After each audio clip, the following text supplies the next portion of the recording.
कच्चे प्याज की, पालक की और दाल की। और बात करूं दाल कोई भी हो या फिर मूंग की, आज एक ऐसी रेसिपी तैयार करेंगे जो बहुत ही ज़्यादा नई है। इसमें हमने कच्चा प्याज, मूंग की दाल और पालक के साथ साथ टमाटर, बड़ी हरी मिर्ची और अदरक का इस्तेमाल किया है। हरी मिर्ची बड़ी होगी तो ही इसका स्वाद आने वाला है।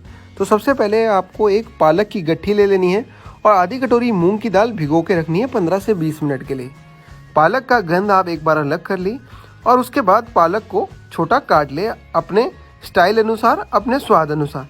आप किसी भी शेप में पालक को काट लीजिए। थोड़ा पालक कैसी भी हो, इसमें थोड़ा ज़्यादा फ़र्क पड़ने नहीं वाला है, पर हाँ, जितनी अच्छे से काटेंगे और जितनी ताज़ी पालक होगी उतनी ही बढ़िया रेसिपी ये बन के तैयार होगी। तो फटाफट से इस कटी हुई पालक को एक बर्तन में फटाफट डाल के धो लेते हैं। इस पालक को आपको धो के 5 मिनट साइड रखना है और सूखने देना है। उसके बाद वहीं पे दोस्तों अब हम फटाफट से एक बर्तन ले लेते हैं, एक पैन ले लेते हैं, जहाँ पे हमने हल्का सा तेल और ये पालक को डाल देना है। पालक आपको फटाफट सुखा के ही डालनी है, गीली नहीं डालनी, मतलब पानी के साथ नहीं डालनी है। अब इसी पालक के ऊपर हमें थोड़ी सी मूंग की दाल जो आधा कटोरी भिगा के रखी थी उसमें पानी अलग करके सिर्फ दाल डाल लेनी है। अब इसको आपको सूखा भुनना है, बिना किसी और सामग्री के साथ लगभग 4 से 5 मिनट लो आंच पे भूनते रहना है। जब तक ये भुनेगा, आइए आगे की प्रक्रिया दूसरी तरफ पूरा करते हैं।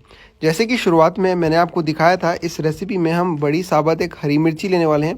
तो आप हरी मिर्ची को ऐसे गोल गोल काट लीजिए, जैसे आपके जलपीनोज या ऑरिगेनोज होते हैं उस तरीके से आप इसे गोल गोल काट लीजिए। हरी मिर्ची काटने के बाद आप अन्य बाकी चीज़ें भी काट लीजिएगा। तो देख लीजिए हरी मिर्ची हमने सारी की सारी कैसे झटपट काट ली है। इसके बाद मैं फटाफट छोटा छोटा टमाटर काट लेता हूँ।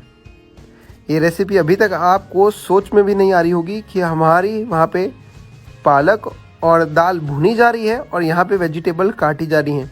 तो क्या हम इसे तड़के के लिए काट रहे हैं? ऐसा कुछ भी नहीं है। हम यहाँ कोई भी तड़का नहीं लगाने वाले हैं। और आप अभी देख के एकदम खुश हो जाएंगे कि ये रेसिपी का ऐसा भी कुछ हो सकता था। अब हमने टमाटर काट लिए हैं, हरी मिर्ची काट ली है, अब हरा प्याज काटा जा रहा है।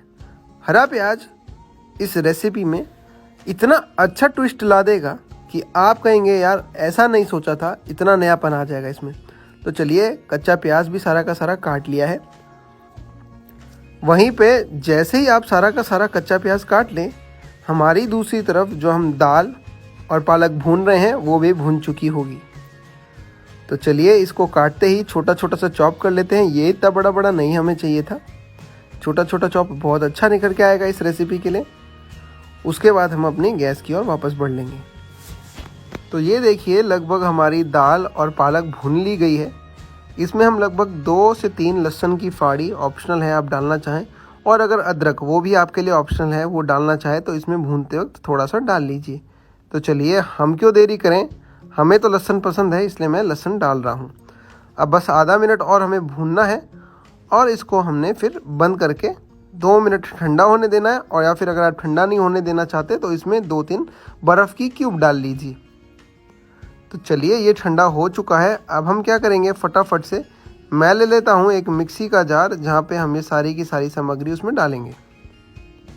मिक्सी के जार में हम मूंग की दाल का और पालक का मिश्रण जो हमने तैयार किया है वो डाल लेना है और साथ ही में इसको फटाफट से हमें पीस लेना है। पीसते वक्त अगर आप चाहें तो थोड़ा सा पानी डाल सकते हैं, जैसे मैंने अभी डाला, और ढक के बंद करके ये पेस्ट बनाते तैयार कर दिया। तो हमारा पेस्ट तैयार है।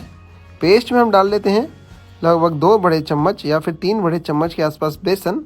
बड़े चम्मच आप देख सकते हैं, ये जो नॉर्मल चाय पत्ती या फिर चीनी वाले चम्मच होते हैं इससे 3-4 गुना बड़ा है। तो लगभग 7 से 8 चम्मच हमने छोटे बेसन के डाले और थोड़ा सा पानी डाल के इसको अच्छे से घुमा लीजिए। अब आपका ये गाढ़ा पेस्ट बनके तैयार हो चुका है। इस पेस्ट को अच्छे से घूमने दीजिए और उसके बाद हम इस पेस्ट में डालेंगे कुछ मसाले स्वाद अनुसार। तो चलिए, ये अच्छे से घुल चुका है, बस आधा मिनट और उसके बाद मैं इसमें मसाले डालना शुरू कर देता हूँ। सबसे पहले मैं डाल देता हूँ इसमें नमक। नमक के बाद मैं लाल मिर्ची पाउडर डाल लूँगा, काली मिर्च डाल लूँगा, धनिया पाउडर डालूँगा और फिर गरम मसाला डाल लूँगा। इसको अच्छे से मिक्स कर लेते हैं। अब देखिए ये कितना अच्छा मिश्रण तैयार हो चुका है। अब दोस्तों जैसे ही मिश्रण तैयार हो जाए फटाफट से अब हम बनाएंगे पालक और दाल के चीले। और जो सब्जियां हमने काट के रखी थी वो हम कैसे इस्तेमाल करेंगे अभी आपको दिखाते हैं। सबसे पहले तवे पे हम डाल देते हैं थोड़ा सा देसी घी, और देसी घी को अच्छे से लगाने के बाद हम ये जो चीले की सामग्री है इसको फटाफट से इसके ऊपर डाल लेंगे।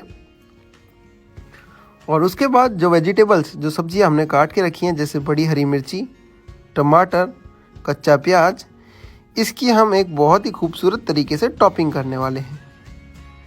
इससे आपका ये जो पालक का चीला है ये बहुत ही बढ़िया बन के तैयार होगा। ठंड में पालक दोस्तों सभी को पसंद है।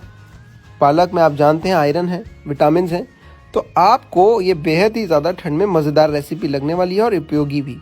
तो चलिए सारी सब्जी डाल दीजिए जो जो हमने तैयार करी थी।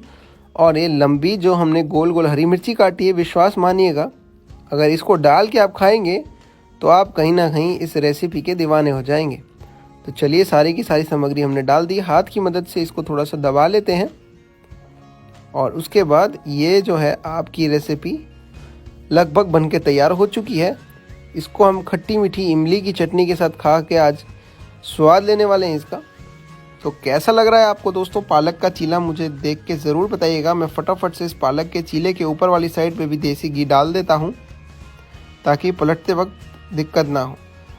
अब ये पलट चुका होगा दूसरी तरफ से, तो चलिए इसकी साइड बदल लेते हैं। ये देखिए पलट चुके हैं।